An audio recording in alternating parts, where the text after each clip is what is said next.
Now, most HR people are not 401k experts, and they're usually the person contracting for this. So if you can tell them, hey, I would really like it if we had a better 401k, and these are the things that I would like in, some index funds, some, lower fees. Hi, I'm John Shear, and I run a fee-only financial planning practice in Middleton, Wisconsin. I'm Bridget Sullivan Mermel. I've got a fee-only financial planning practice in Chicago, Illinois. Before we talk about bad 401ks, why don't we remind you to like and subscribe our videos, helps other people find us. Okay, John, what are your ideas? Bad 401ks. What's the first thing you think? Bad 401k sounds like a terrible name for a rock band or something like that. I don't know what that comes in with there. But I mean, the question comes up. We just had it recently where somebody said, "Hey, and sometimes it's with a friend, right? Sometimes it's a client." And you go, "Geez, my 401k at work, it stinks in some fashion, Right. right? Should I contribute to it?" So that's sort of the core question. Like, should you contribute to a 401k when it's not real good? And I thought maybe we'd start just by talking about what does that mean if there's a bad Right. 401k? What if it's not really good on things? I've got a couple of examples of things that I've seen over the years. You'd be interested if you got anything different on it, Bridget, but and investment fees are getting better these days, but it's still not completely uncommon. It used to be really common. We see, especially with smaller retirement plans, smaller businesses, that the investment options inside of those plans can be really expensive. Now, what Right. do I mean by that? Inside mutual funds are typically what we see in retirement plans, sometimes exchange traded funds.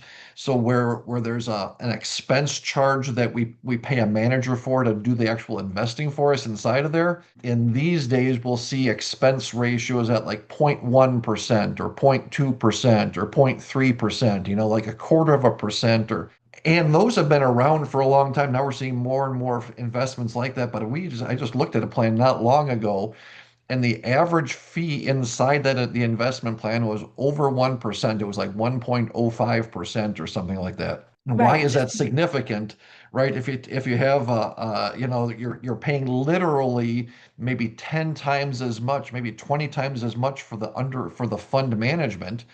And as your money starts to grow, if you got $1 million in your account and you're paying an extra 1%, that means you're paying $10,000 a year for investment expenses that you probably don't need. So sometimes when we have some of these plans where you've got some really unattractive pricing and you got to kind of look underneath the hood and see what the costs are. But that's one example of things we do still see where, geez, the investments are really expensive. And one other place, two other places actually, one other place, we have a plan with a bigger company around. Their expenses are really good in their plan, but they've got basically three funds. They've got a stable value, kind of a cash-like fund. They've got a U.S. stock, a S&P 500 index fund, and they've got an international index fund, right? Not wrong. You can build a decent portfolio, but there's no small company stocks, which, we like to have small company stocks. There's no emerging market stocks. There's no bond funds. Again, is that necessarily wrong? No, it's better than having a super expensive account. But geez, you can't fully diversify the way that I like to do it anyway. And you go, okay, that's not how I would put it together. Do I still want to use that fund or that 401k? And then the other thing I'll throw out there, I want to get your feedback, Bridget, is there's a lot of places yet that having a match inside your 401k is pretty common. Still a lot of places where there is no match. I put money in, I don't get a company match, right? If you do get a company match, it's like free money. That's an absolute no-brainer, right? If I don't get a match, is that still the best place to put my money? I don't know if you see anything other than those guys as far as bad 401k plans. Yeah, the thing that I would mention is that sometimes you see actual fees coming out of the account. So that would be one thing to look at. And then, like you said, when I'm trying to pick what to invest in a 401k, my main criteria is what are the expenses in that fund. So if I see something over 1%, and if everything in that 401k is over 1%, those are all my options, that I would classify as a bad 401k. Usually what I look for with my eagle eye is index funds and see what the index funds are. But I have, in my experience, seen index funds at over 1%. I don't know how they Mhm. it, but sometimes the if it's a small 401k, the way that it's structured to pay for this 401k, if the company doesn't want to pay upfront for it, they have the expenses of the 401k kind of passed off to these funds. And so that makes the expense funds high, or maybe sometimes these places are making a ton of money. I don't know. That's why the expenses tend to be high. So that's kind of my guideline for what's way too high, what's high, Yeah. Yeah. and how to try to just look at that expense ratio. And then what you're mentioning is what type of asset is it? Large cap, small cap, international, and you kind of want a mix of that stuff, right? Yeah. Uh, Yeah. so those are my thoughts on it. And then the ones that have just barely any funds, preferable to the ones that are expensive. But the other thing is that most of the Yeah. time, until you're at the end of your retirement, or pardon me, close to retirement, you don't have tons of money in these things. And a lot of people job hop. So then you could not move your money to the bad fund. That's one of the things that we've done with clients is kind of, if we see bad 401ks, we're just like, all right, why don't you just keep this thing or keep the good ones? And then, okay, if your current company has bad ones, then when you leave the company, then we'll put it into an old, better one. That's okay. So it's okay if Yeah. you have multiple 401ks too, if one So, happens to be bad. but all right, so here I've got a 401k plan. It's pretty expensive, right? And there's no company match. Should I still put money into it? Depends on your tax bracket. I Yeah. would say that's what I would say. So if you're in low tax brackets, I would say don't bother. Just put money into a Roth 401k, probably. Like that's especially when you're young. If you're older and your tax bracket's 22, 24%, then I would say usually that tax deduction is good enough so that it's probably worth it. I would also say if you're getting a match, you should contribute up to the match. That's going to be worth it. Yeah. Yeah.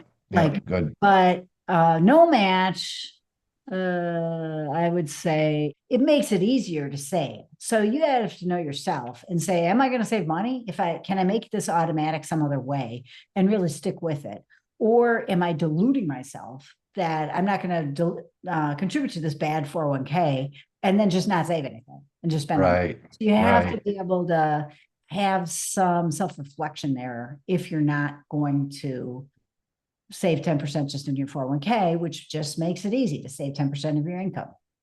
Right. It's like, and I'm not a big believer in paying off a mortgage early.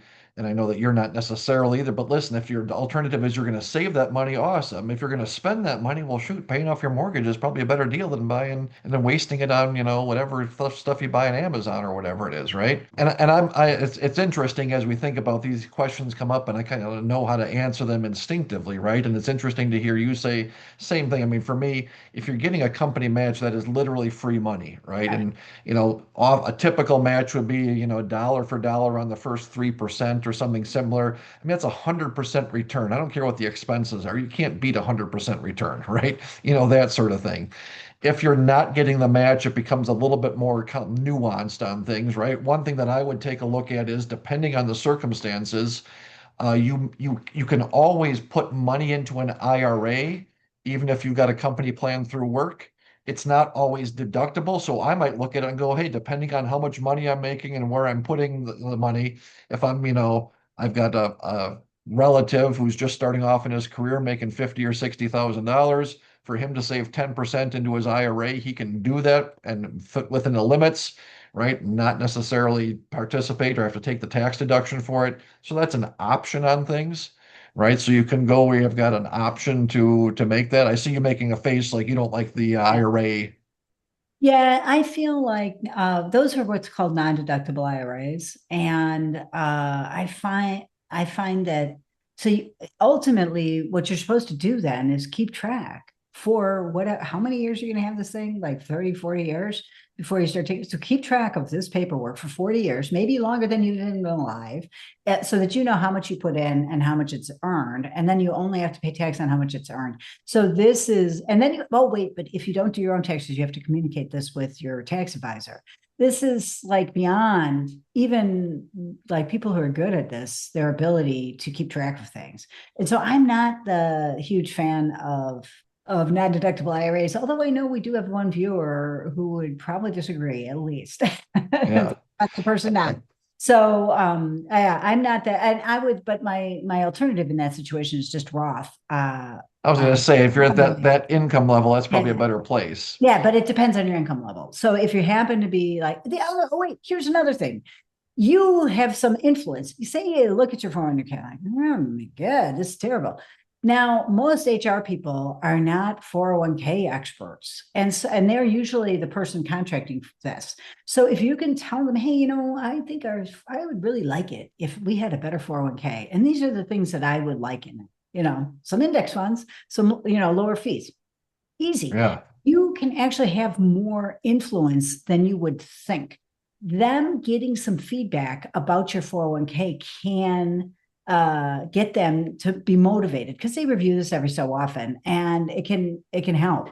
Believe it or not, Yeah. you can go bug somebody and they can get a better 401k. If nobody's thinking about it or nobody's giving them any feedback, it's going to probably stay the same. Yeah, no, that's a great point, especially in a smaller company, right? When there's, your voice is perhaps louder relative to the masses in a bigger company. Yeah, well, I would say that I find that the places with worse 401ks tend to be like social service, like the place where people are focused on helping people and not on finances. So again, Yeah, person to recruit might be the person that keeps track of the finances there and say, hey, have you looked at our 401k? What do you think of it? Okay, why don't we go to HR and you know yeah, yeah. No, and that's just great. mention these are the things to look at. It could be better. Yeah. I just wanted to bring back one other thing that you had said earlier. Again, if you are more advanced in your career, is that if the tax advantages of a 401k in my experience, often outweigh what might be higher expenses, depending on the circumstance. No matching, and it can be deductions, as you indicated. And we've got circumstances where using a Roth 401k, right? You can put up to, if you're over 50, what, 30,000 or 31,000, something like that, into plan and have that Roth advantage, just having the tax location and having the ability to do that is not a reason you absolutely do it, but it's also something I think you really need to consider as you think about that. Yeah. So because there's some unique things that you won't have the opportunity to do once you're retired necessarily, right? So consider that. I have not seen Roth 401ks in these bad 401ks. So, because that's another kind of bell and whistle that they can sometimes have on 401ks, which is called the Roth 401k. And those are usually more sophisticated plans, but that's something, if you had that, a good thing to think about. Hey, I think that's a great place to wrap things up here and I'll talk about bad 401ks. Again, I'm John Shear and I've got a fee-only financial planning practice in Middleton, Wisconsin. And Bridget Sullivan Ramel, I've got a fee-only financial planning practice in Chicago, Illinois. John and I are both members of the Alliance of Comprehensive Planners. And we're taking clients, both of us, John in Middleton, me in Chicago. But if you're looking for an advisor in your area, you can check out acplanners.org. And before we leave, I want to mention there's another video that we did about how we invest our own 401ks, and we'll put a link to that so you can take a look at that next. Hit that subscribe button.